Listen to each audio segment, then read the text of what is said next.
नमस्कार, मैं रवीश कुमार। आपदा ने पंजाब को नहीं बदला, पंजाब ने आपदा को बदल दिया। बाढ़ की आपदा से निपटने और उसे देखने का नजरिया ही बदल दिया है। पंजाब से जो कहानियां आ रही हैं, जो तस्वीरें आ रही हैं और जिस तरह से लोग मदद के लिए आगे आ रहे हैं, उन सबको मिलाकर जन भागीदारी के दम पर किसी भी आपदा का मुकाबला करने का अच्छा खासा मैनुअल बन सकता है। हम एनडीआरएफ, एसडीआरएफ के जवानों के योगदान को कहीं से कम नहीं कर रहे, लेकिन यह भी उतना ही सच है कि पंजाब में आपदा से लड़ने वाली सबसे बड़ी फोर्स वहां की जनता है। कपूरथला के प्रीतपाल सिंह जी से फोन पर बात कर रहा था। 71 साल के प्रीतपाल सिंह जी की बातों में सब कुछ था, बस अपना गुणगान नहीं था, अपना कोई पोस्टर नहीं था जिसे वो पंजाब में लगाकर अपनी तारीफ करवाना चाहते हो। जिस व्यक्ति ने एक सप्ताह के भीतर 100 किश्तियां बना दी हों, वो अपने बारे में इतना संभल कर, इतना घटा कर बता रहे थे कि कहीं प्रचार ना हो जाए। मेरे हर सवाल का जवाब यही था, जो भी किया अपनी इस धरती के लिए किया, अपने पंजाब के लिए किया। प्रीतपाल सिंह को जब पता चला कि पंजाब में नावों की कमी हो गई है और मीडिया में इस तरह की खबरें छप रही हैं, तो उन्होंने अपनी फैक्ट्री में नावें बनाने का काम शुरू कर दिया। इस फैक्ट्री में रेलगाड़ियों के कल पुर्जे बनते हैं, लेकिन प्रीतपाल सिंह ने अपना सारा काम रोक दिया, पहले के ऑर्डर रोक दिए और अपनी डिजाइन टीम से कहा किश्ती बनाने की तैयारी की जाए।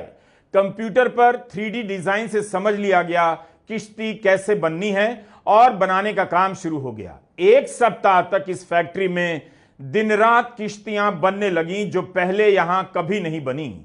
शुरू में हर दिन 10 किश्तियां बन रही थीं, लेकिन जैसे जैसे मांग बढ़ती गई इस फैक्ट्री में एक दिन में 25 किश्तियां भी बनने लगी। इस तरह से एक सप्ताह के भीतर 100 से अधिक नावें बनकर तैयार हो गई। प्रीतपाल सिंह ने इसके बदले कुछ भी नहीं लिया, बस पंचायतों के प्रधानों और विधायकों से तस्दीक कर ली कि जहां भी नाव जा रही है वहां जरूरत है या नहीं। जोर इसी पर था कि जहां भी इसकी तुरंत जरूरत हो, सबसे पहले नाव वहीं पहुंचे। 70 से 80 किश्तियां पंजाब के अलग अलग इलाकों में तुरंत ही पहुंचा दी गईं, जो पंजाब के भीतर ही तैयार की गईं। पंजाब के भीतर कौशल का भंडार है। बाढ़ के वक्त उस कौशल ने दिखा दिया कि पंजाब चाहे तो क्या कर सकता है। सोशल मीडिया पर बहुत चल रहा था कि किश्ती नहीं मिल रही, किश्ती नहीं मिल रही। तब ये ख्याल आया, ख्याल तो अक्सर तो वैसे भगवान का ही होता है, जो आता है मन में। अगर किसी को शोभा देनी है तो भगवान ख्याल वैसे डाल देता है, हम तो वो उसको इम्प्लीमेंट करने की चाहिए, वो भी भगवान ही देता है। तो उसको देखते हुए हमने अपने दिमाग में सोचा कि इतना काम करते हैं रेलवे के लिए, भारत के लिए, और एक जोर हमने पंजाब के लिए भी लगा लेना चाहिए कि पंजाब का ही खाते हैं कि हलीमियाँ हमदर्दियाँ ते मुहब्बतां दी किश्ती। यानी कि हलीमियाँ का मतलब हैगा वा कि निम्रता, हमदर्दी का आपको सबको पता है, और प्यार का भी पता है, मोहब्बत प्यार का, यानी कि उसकी किश्ती है ये। प्रीतपाल सिंह से बात करते हुए मुझे अपने 2 सवालों पर बहुत अफसोस हुआ कि मैंने उनसे क्यों पूछा कि एक नाव बनाने में कितने पैसे लग गए, और दूसरा कि उन्होंने एक नाव के लिए कितने पैसे लिए। फोन पर हल्की मुस्कान लिए हुए उनकी आवाज बस यही कहती रही, पैसे की कोई बात ही नहीं थी। कोविड के समय भी तो सब्र किया, जो भी है ऊपर वाले का दिया हुआ है। यही कहते रहे कि ऊपर वाले ने जो भंडारा भरा है उसी से किया और हो गया। प्रीतपाल सिंह ने नहीं बताया कि 100 किश्तियां बनाने में उनके कितने पैसे लग गए और पहले का काम रोक देने से उन्हें कितने का घाटा हुआ। यही पंजाब है। प्रीतपाल सिंह जैसे पंजाब में न जाने कितने लोग हैं और संगठन हैं जो इस वक्त मदद के काम में लगे हैं। नाव की कमी की खबर आई तो बहुत से लोग आगे आ गए। मशहूर गायिका जसपिंदर नरूला ने राहत के लिए 6 नावें दी हैं। हरभजन सिंह ने 10 नावें दान देने की घोषणा की है। सिंगर करण औजला ने कोलकाता से 3.5 करोड़ की नाव मंगवाई और राहत कार्य में लगा दिया। एक मवेशी को पानी से निकालकर नाव पर लादने का जज्बा आप यहां देख सकते हैं। इस बार की बाढ़ में बड़ी संख्या में पशुधन को नुकसान पहुंचा है। हजारों की जानें चली गई हैं और पोल्ट्री फार्म को बड़ी संख्या में नुकसान हुआ है। खेती के अलावा पशुधन से कमाई के लिए किया गया अतिरिक्त निवेश भी डूब गया है। पूरे पंजाब में कई संस्थाएं हैं, किसान यूनियन हैं, एनजीओ हैं, राहत कार्य में जुटे हुए हैं।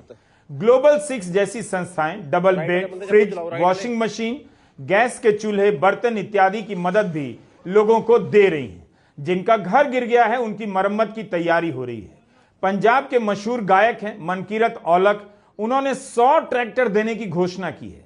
गायक निमरत खेरा ने डिसइंफेक्ट करने वाली मशीनें दान में देने का ऐलान किया है ताकि बाढ़ के बाद इंफेक्शन ना फैले। एक और कलाकार हैं एमी विर्क, उन्होंने 200 घर बनवाने की जिम्मेदारी ले ली है। दिलजीत दोसांझ जैसे सुपरस्टार ने भी वीडियो मैसेज से पंजाब के लिए अपील की है।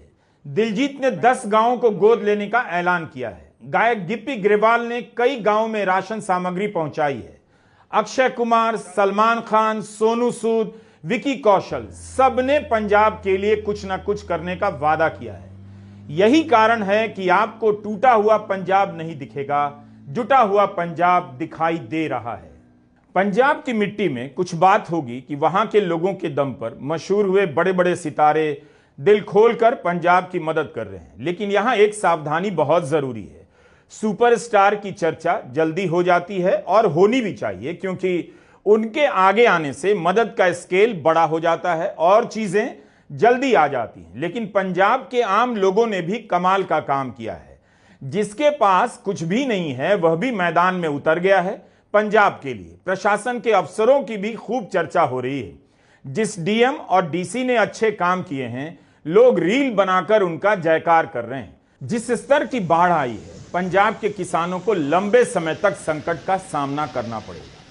किसानों के साथ साथ भूमिहीन किसानों को भी उनकी आजीविका के तमाम विकल्प लंबे समय के लिए समाप्त हो गए। सरकार को सबसे पहले इनकी मदद करनी चाहिए, क्योंकि भूमिहीन किसानों की आवाज सामने नहीं आ पाती। लाखों हेक्टेयर खेती की जमीन बाढ़ की लाई हुई मिट्टी के नीचे, रेत के नीचे दब गई है। पंजाब सरकार नीति बदलने जा रही है ताकि किसान अपने अपने खेतों से रेत को बाहर निकाल सके। मीडिया रिपोर्ट के अनुसार वन विभाग ने 5 लाख पेड़ों के नुकसान का अनुमान बताया है। पिछले 3 महीने की मेहनत किसानों की बर्बाद हो गई, उनकी लगाई हुई खड़ी फसलें तबाह हो गई हैं और अगले 1-2 सीजन के लिए भी कुछ नहीं बचा। पंजाब के 1200 से अधिक गांव बाढ़ की चपेट में आ गए हैं और सभी 23 जिलों को बाढ़ग्रस्त घोषित कर दिया गया है। पंजाब में बाढ़ का विस्तार काफी ज्यादा है। इस बार की बाढ़ ने 1988, 1993 और 2013 की बाढ़ की तबाही को पीछे छोड़ दिया है। लाखों हेक्टेयर जमीन इस वक्त भी पानी में डूबी हुई है। पंजाब में 10 अगस्त से ही बाढ़ की स्थिति है। इस समय कई इलाकों से पानी के कम होने के समाचार हैं, मगर इतने लंबे समय से पंजाब के आम लोग राहत व बचाव कार्यों में लगे हुए हैं। गांव-गांव के लोग इस आपदा का सामना करने के लिए मदद के काम में उतर गए। जहां जहां कच्ची बांधें टूटी हैं, वहां गांव के लोग ही जुट गए हैं उनकी मरम्मत करने में। ऐसी कई तस्वीरें देखने को मिली कि गांव के लोग मिलकर बांधों की मरम्मत कर रहे हैं, बोल्डर बांध रहे हैं, नदी के कटाव को रोकने का प्रयास कर रहे हैं। पटियाला में गुरुद्वारा प्रबंधक समिति के वॉलंटियर का बयान छपा है कि सरकार से मदद नहीं मिली, कोई नाव नहीं आई और बहुत कम राशन आ पाया। अब समिति ने तय किया है कि आगे ऐसी घटना होगी तो उसके लिए अपनी ही नाव तैयार रखेंगे। लोग सरकार को लेकर भी शिकायतें कर रहे हैं कि पानी आने के महज आधे घंटे पहले चेतावनी जारी की गई। इतना कम समय होने के कारण लोग अपने आप को नहीं बचा सके। कई जानवर पानी में बह गए, लोगों की जमा पूंजी बाढ़ में गुम हो गई, लोगों की फसलें बर्बाद हुई और राशन भी तबाह हो गया। ऐसे में बाढ़ से प्रभावित लोगों के लिए लंगर सबसे बड़ी सहायता है। गुरुद्वारों में लंगर सेवाएं खुल गई हैं। बड़े स्तर पर पंजाब के लोगों ने लंगर की व्यवस्था की है। अलग अलग इलाकों में ट्रॉलियों में भरकर लंगर का राशन लाया जा रहा है। लोग अपने डीजल पर ट्रॉली चला रहे हैं, लंगर सेवा कर रहे हैं। गुरुद्वारों और सोशल मीडिया से बाढ़ की चेतावनी देने का सिस्टम भी तैयार किया गया। यह सही है कि नेशनल मीडिया में पंजाब का कवरेज नहीं हुआ। पंजाब के लोग भी इसकी शिकायतें कर रहे हैं। लेकिन यह बात पंजाब के लिए ही नहीं, हिमाचल प्रदेश और उत्तराखंड के लिए भी सही है। पंजाब में जो बाढ़ आई है उसका संबंध, सीधा संबंध हिमाचल प्रदेश में आई आपदा से है। वहां भारी पैमाने पर तबाही हुई है, मगर हिमाचल प्रदेश की तबाही आंकड़ों में सिमट कर रह गई। वहां के लोगों का चेहरा गायब कर दिया गया। इसके साथ ही हम केवल लोगों को दोष नहीं दे सकते, यह जिम्मेदारी मीडिया की ही थी कि वह बात करती जिससे समाज और सरकार दोनों पर दबाव बनता और उनका ध्यान तबाही के कारणों पर भी जाता। गोदी मीडिया के दौर में जमीन से रिपोर्टिंग का सिस्टम ध्वस्त किया जा चुका है। अब केवल डिबेट बचा है, जिसमें केवल भेड़ों को आपस में भिड़ा दिया जाता है, जिसे प्रवक्ता कहते हैं। इसलिए आप मीडिया का कम, राजनीतिक दलों का बनाया हुआ वीडियो सोशल मीडिया पर ज्यादा देखेंगे, जिनमें मंत्री हैं, विधायक हैं, सांसद हैं, सब जुटे हुए हैं। हम चूंकि जमीन पर नहीं हैं, इसलिए इस पर कोई टिप्पणी नहीं करेंगे किसी एक दल को लेकर। लेकिन जितना आप राजनीतिक दलों का वीडियो और पोस्टर देखते हैं, उनके दावे देखते हैं, उसके सामने मीडिया का कवरेज कमजोर नजर आता है, या अगर कहीं हुआ भी है तो वह पीछे रह जाता है। आपदा में राजनीतिक कार्यकर्ताओं की सक्रियता का रोल होता है, होना चाहिए, वे करते भी हैं, लेकिन एक तरह का कंपटीशन हो जाता है, कौन सा दल ज्यादा कर रहा है और कौन सा दल करने के बजाय दिखावा कर रहा है। आप पंजाब के विधायकों, सांसदों को पानी में डूबकर मदद करते देख रहे हैं, तो इसमें भी योगदान पंजाब का है, क्योंकि पंजाब सभी को ऐसा बना देता है। जिस राज्य की जनता खुद जुट गई हो एक दूसरे की मदद करने में, उस राज्य में राजनीतिक दल का कोई भी कार्यकर्ता घर नहीं बैठ सकता, उसे भी पानी में उतरना पड़ेगा। आम आदमी पार्टी के वीडियो से उसके नेताओं की कोशिशें दिखती हैं कि मदद की जा रही है, लेकिन सरकार की आलोचना भी हो रही है। कांग्रेस, बीजेपी और अकाली दल सभी ने राज्य सरकार पर अव्यवस्था और चेतावनियों को नजरअंदाज करने के आरोप लगाए हैं। मैंने ट्विटर पर उत्तराखंड को लेकर बहुत सारे वीडियो देखे, जिससे पता चलता है कि वहां कितनी भयंकर तबाही हुई है, लेकिन उसमें वह समाज नहीं दिखा जो इस आपदा को लेकर मदद में जुटा हुआ हो, अपील कर रहा हो। यहीं पर भूमिका होती है मीडिया के कवरेज की, वो ऐसी कहानियों को सामने लाता है। सोशल मीडिया से खतरा है कि एक तरफा सूचना या धारणा बन जाती है। क्या उत्तराखंड और हिमाचल प्रदेश ने पंजाब की तरह अपनी बात नहीं रखी, या किसी ने ध्यान ही नहीं दिया?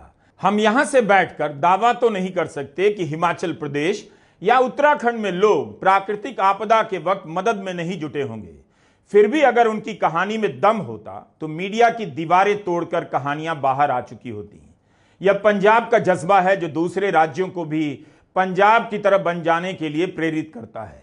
इसलिए आप देखेंगे कि हरियाणा, राजस्थान, पश्चिमी यूपी के गांवों से लोग ट्रैक्टर ट्रॉली पर खाने पीने और दूसरे सामानों को लेकर निकल पड़े। कुरुक्षेत्र में गांव के मंदिरों और गुरुद्वारों से घोषणा की गई और लोगों ने राहत सामग्री जुटा दी। दालें, आटा, बिस्किट, ब्रेड, मच्छरदानी, सैनिटरी नैपकिन, बच्चों के डायपर, तिरपाल, सब कुछ भेजा जा रहा है। किसान आंदोलन के समय जिन ट्रैक्टर और ट्रॉलियों को आतंकवाद और खालिस्तान से जोड़ा गया, आज वही पंजाब के लोगों को इस आपदा से निकालने के काम आ रहे हैं। मेवात की मस्जिदों में पैसे जमा किए गए और लोग रसद लेकर निकल गए। ट्रिब्यून अखबार की सुमेधा शर्मा ने रिपोर्ट किया है कि मेवात से पंजाब के लिए अब तक 250 ट्रक भेजे जा चुके हैं। इनमें महिलाओं द्वारा दिए गए दान का खास तौर पर बड़ा योगदान है।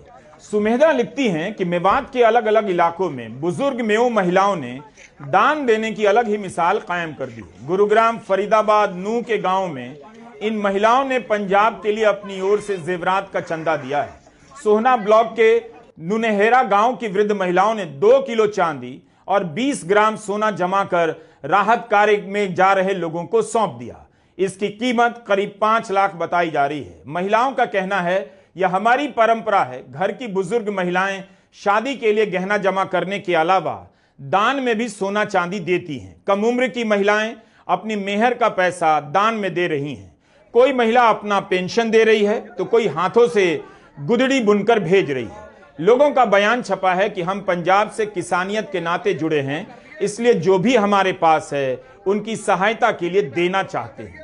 होशियारपुर के कुछ इलाकों में भी बाढ़ का पानी पहुंचा, तो शिक्षक दिवस के दिन यहां के शिक्षक संगठनों ने 1 लाख रुपए जमा कर एसडीएम और रेड क्रॉस को दान में दे दिया। कनाडा के अलग अलग रेडियो नेटवर्क ने 2 दिन में $2 मिलियन जमा कर लिया। ट्रिब्यून की खबर है कि वैंकूवर, टोरंटो और कालगरी में पंजाब की मदद के लिए रैलियां निकाली गई। वैंकूवर के रेड एफएम ने एक दिन में $10 लाख जमा कर लिया।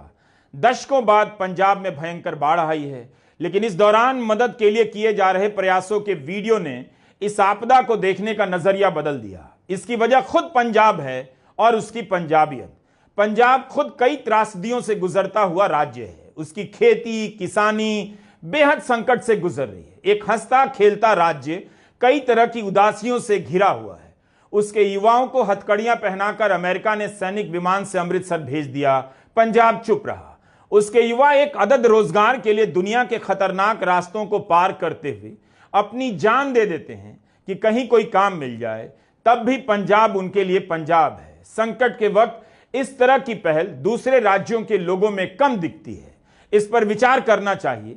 पंजाब में बाढ़ आई तो प्रधानमंत्री मोदी ने तुरंत ट्वीट नहीं किया। अफगानिस्तान को लेकर उन्होंने ट्वीट किया, लेकिन यह सब आप कैसे सुन रहे हैं? क्योंकि पंजाब बात कर रहा है इसके बारे में। 31 अगस्त को प्रधानमंत्री मोदी ने मन की बात में उत्तर भारत की बाढ़ का सामूहिक रूप से जिक्र किया, लेकिन उसमें पंजाब का अलग से नाम नहीं था। मन की बात के बाद उन्होंने बाढ़ पर कोई बयान नहीं दिया। जब संसदीय कार्य मंत्री किरण रिजिजू ने कहा कि एनडीए सांसदों का डिनर रद्द कर दिया गया क्योंकि पंजाब में बाढ़ आई है, तब लोग पलटकर सवाल करने लगे कि आप डिनर रद्द कर सकते हैं, मगर पंजाब की बाढ़ के लिए प्रधानमंत्री मोदी ट्वीट नहीं कर सकते। यह भी खबर है कि प्रधानमंत्री मोदी ने मुख्यमंत्री भगवंत सिंह मान से बाढ़ को लेकर फोन पर बात की है, तब फिर उन्होंने ट्वीट कर इस राजनीति को शांत क्यों नहीं किया? पंजाब बीजेपी के अध्यक्ष सुनील जाखड़ ने घोषणा की है कि प्रधानमंत्री मोदी 9 सितंबर को पंजाब के बाढ़ग्रस्त क्षेत्रों का दौरा करेंगे। तो सवाल उठने लगा, इसकी सूचना खुद प्रधानमंत्री मोदी ने अपने ट्विटर हैंडल से क्यों नहीं दी? बीजेपी के प्रदेश अध्यक्ष क्यों दे रहे हैं? और लोग याद दिलाने लगे कि 2018 में केरला में जब बाढ़ आई तो उसके बाद प्रधानमंत्री के दौरे की घोषणा खुद प्रधानमंत्री ने की थी। 2019 में बिहार बाढ़ के बाद उन्होंने ट्वीट कर जानकारी दी कि मुख्यमंत्री नीतीश कुमार से बात की है और केंद्र की ओर से हर संभव मदद का वादा किया है। मगर नियमित रूप से ट्वीट करने वाले प्रधानमंत्री ने अभी तक पंजाब, हिमाचल, जम्मू कश्मीर, उत्तराखंड या हरियाणा में आई बाढ़ और तबाही के बारे में सबका नाम लेकर अलग से ट्वीट नहीं किया है। इस तरह के आरोप लग रहे हैं। ऐसा नहीं है कि प्रधानमंत्री ट्विटर पर नहीं लिख रहे हैं। डॉक्टर भूपेन हजारिका की जयंती पर ट्वीट कर रहे हैं, हॉकी एशिया कप, गुयाना के चुनाव पर लिख रहे हैं, जमैका के चुनाव पर ट्वीट कर रहे हैं, मगर उनके ट्विटर हैंडल से पंजाब और बाकी बाढ़ग्रसित प्रदेश गायब हैं, ऐसी शिकायतें की जा रही हैं। कृषि मंत्री शिवराज सिंह चौहान पंजाब गए। उन्होंने कहा प्रधानमंत्री मोदी ने भेजा है। इतने पर ही इंडियन एक्सप्रेस की राखी जग्गा ने लिखा, शिवराज सिंह चौहान का पंजाब दौरा 2023 की बाढ़ से बहुत अलग है। उस साल भी पंजाब के 23 में से 21 जिलों में बाढ़ आई, मगर एक भी केंद्रीय मंत्री ने पंजाब का दौरा नहीं किया। 5 सितंबर को कृषि मंत्री शिवराज सिंह चौहान ने अपने ट्वीट में यह भी लिखा, मैं प्रधानमंत्री जी को पंजाब के नुकसान की विस्तृत रिपोर्ट सौंपूंगा। संकट बड़ा है, लेकिन इस संकट से निकलने के लिए केंद्र सरकार कोई भी कसर नहीं छोड़ेगी। क्या उन्होंने ऐसी कोई रिपोर्ट सौंप दी है? उनका ट्वीट काफी लंबा चौड़ा है। उन्हें अपनी रिपोर्ट भी ट्विटर पर डाल देनी चाहिए, जिससे पता चले कि उनकी नजर में पंजाब की बाढ़ कितनी विकराल है और उन्होंने क्या सुझाव दिए हैं। आम आदमी पार्टी लगातार मुद्दा बना रही है, मोदी सरकार ने पंजाब को भुला दिया। अगर पंजाब में चुनाव होता तो मोदी सरकार के सारे मंत्री पानी में उतरकर फोटो जरूर खिंचा रहे होते कि बाढ़ में पंजाब आए हैं। पंजाब कांग्रेस के अध्यक्ष अमरिंदर सिंह राजा वारिंग ने शिवराज सिंह चौहान के दौरे की निंदा की है। कहा है कि उनके दौरे के बाद भी किसी राहत पैकेज की घोषणा क्यों नहीं की गई। ठीक बात है कि पैकेज के लिए बड़े बड़े दावे किए जाते हैं, लेकिन पैकेज की राजनीति को आप यूं ही खारिज नहीं कर सकते कि राजनीतिक दल इसकी मांग कर रहे हैं। आम लोग मदद कर रहे हैं, यह बड़ी बात है, लेकिन जिस स्तर की तबाही आई है पंजाब में ही नहीं, हिमाचल प्रदेश और उत्तराखंड में, वहां लंबे समय तक पुनर्निर्माण की जरूरत है और इस काम में सरकार का पैकेज ही स्थायी रूप से काम आ सकता है। आम आदमी पार्टी आक्रामक तरीके से इसे उठा रही है कि केंद्र ने पंजाब को छोड़ दिया। पंजाब बीजेपी के अध्यक्ष सुनील जाखड़ ने प्रधानमंत्री मोदी को पत्र लिखा कि राज्य को पैकेज दिया जाए, मगर उसमें कोई राशि नहीं है। इतना जरूर लिखा है कि बारिश के कारण कई हजार एकड़ फसलें तबाह हो गई हैं। इसका असर राज्य की अर्थव्यवस्था पर पड़ेगा और देश की खाद्य सुरक्षा पर भी। एनडीआरएफ की मदद की सराहना करते हुए सुनील जाखड़ ने लिखा है कि फौरी तौर पर अतिरिक्त सहायता की जरूरत है। पंजाब के मुख्यमंत्री भगवंत सिंह मान अस्पताल में हैं, लेकिन 31 अगस्त को ही उन्होंने केंद्र को पत्र लिखा, 60,000 करोड़ की आर्थिक मदद की मांग की। उनका कहना है कि हर किसान को प्रति एकड़ 50,000 रुपए के हिसाब से मुआवजा मिलना चाहिए, क्योंकि फसल कटने के लिए तैयार थी। मगर एक बात सबको ध्यान में देनी चाहिए, मुआवजे की इस मांग में भूमिहीन किसान मजदूर पीछे नहीं छूटने चाहिए। प्रधानमंत्री जी भी जायजा ले लें, लेकिन अल्टीमेटली तो कुछ स्टेप उठाना पड़ेगा। पंजाब के लोगों को आज मदद की दरकार है, उनको अनाउंस करना पड़ेगा, उनको बताना पड़ेगा। अभी आके जायजा लेके वो करना चाहें तब कर दें, लेकिन अभी पंजाब के लोगों का ऑफिशियली 60,000 करोड़ रुपए केंद्र सरकार के पास बकाया है, जिसमें से 58,000 करोड़ रुपए का तो जीएसटी का है और भी पैसे हैं, रूरल डेवलपमेंट का पैसा है। तो ये सारा पैसा मुझे लगता है प्रधानमंत्री जी को इस बात को संज्ञान में लेके कि मैं पंजाब के फ्लड्स के बारे में, मतलब ऐसा थोड़ी कि वो आएंगे और देखेंगे तभी उन्हें पता चलेगा। आज तो डिजिटल एज है, मीडिया के माध्यम से भी, अदरवाइज भी मंत्री जी भी चले गए देख के, उनको पता ही है। तो ऐसे में पंजाब के लोगों का जो जायज पैसा बनता है केंद्र सरकार पे, वो तो पहले दे दें। अकाली दल के सुखबीर सिंह बादल ने 20,000 करोड़ के राहत पैकेज की मांग की है। कहा है कि किसानों को ऋण माफी मिलनी चाहिए। पंजाब कांग्रेस अध्यक्ष अमरिंदर सिंह राजा वारिंग ने कहा है केंद्र को राहत राशि देनी चाहिए। डॉक्टर मनमोहन सिंह के समय इससे 10 गुना छोटी बाढ़ थी, 1200 करोड़ रुपए की राशि दी गई, मगर इस बार कुछ नहीं दिया गया। उन्होंने मांग की है कि हर किसान को प्रति एकड़ नुकसान के लिए 51,000 की सहायता दी जानी चाहिए। पशुओं के नुकसान के लिए हर पशु के हिसाब से 50,000 रुपए की राशि मिलनी चाहिए, और जिनके घर बर्बाद हुए हैं उन्हें 1.5 लाख की सहायता राशि मिलनी चाहिए। मगर इन सभी को मिलकर भूमिहीन किसानों और मजदूरों की मांग भी उठानी चाहिए। कांग्रेस अध्यक्ष मल्लिकार्जुन खड़गे ने ट्वीट किया है, हिमाचल, जम्मू कश्मीर, पंजाब, उत्तराखंड और हरियाणा की जरूरतों के हिसाब से राहत पैकेज दिए जाएं, पीएम केयर्स फंड का इस्तेमाल हो। 3 सितंबर को राहुल गांधी ने वीडियो जारी किया, मांग की कि पंजाब, हिमाचल प्रदेश, जम्मू कश्मीर और उत्तराखंड के लिए विशेष राहत पैकेज दिए जाएं। हरियाणा और दिल्ली की बीजेपी सरकारों ने 5-5 करोड़ की सहायता राशि देने की घोषणा की है। पैकेज की मांग को लेकर राजनीति हो रही है, लेकिन देखना वह चाहिए जो पंजाब ने दिखाया है, मिलकर आपदा से मुकाबला करने का जज्बा।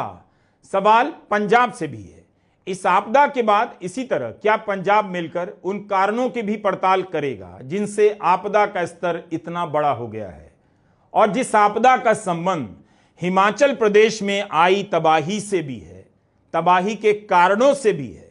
अतिक्रमण और खनन को लेकर क्या पंजाब इसी तरह सड़कों पर उतरेगा? लेकिन पंजाब से उसका यह श्रेय आप नहीं ले सकते कि वह केंद्र से या आप सभी से मदद मांग रहा है, लेकिन सबसे पहले अपनी मदद आप कर रहा है। नमस्कार, मैं रवीश कुमार।